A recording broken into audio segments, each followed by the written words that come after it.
সত্য কাজে কেউ নয় রাজি, সত্য কাজে কেউ নয় রাজি, সবই মোবাইল যেন তার কাছে একটি হারমোনিয়াম। সামনে সবজির পসরা সাজিয়ে বসে আছেন, সেগুলো বিক্রি হোক কিংবা না হোক তা নিয়ে তার চিন্তা নেই। আপন মনে মোবাইল দিয়ে তুলছেন মায়াবী সুর। আগবার কালে কি জাতি ছিলে, এসে তুমি কি জাতি নিলে। আসলে একটি মোবাইল দিয়ে মানুষ সর্বোচ্চ কি করার কথা ভাবে?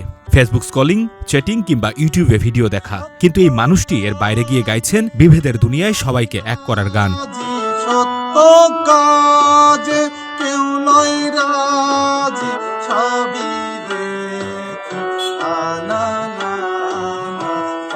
দৃশ্যটি কুষ্টিয়ার কুমারখালী রেলওয়ে স্টেশনের পাশের বাজারের। রাজু নামের এই মানুষটি এভাবেই মোবাইল ফোনে হারমোনিয়াম বাজিয়ে রোজ সঙ্গীত চর্চা করেন।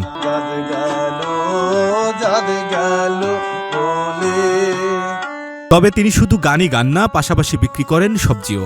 সম্প্রতি তার গাওয়া একটি গান ফেসবুকে ভাইরাল হয়, যেখানে দেখা যায় অবলীলায় তিনি তার হাতে থাকা ফোনেই বাজাচ্ছেন হারমোনিয়াম আর গাইছেন জাত গেল বলে একই আজব কারখানা। সবাই শুনছি, দেখে শুনে হয় না রুচি।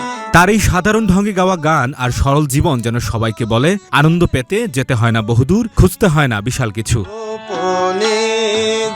বেশ্যার ভাত খায়, তাতে ধর্মের কি ক্ষতি হয়।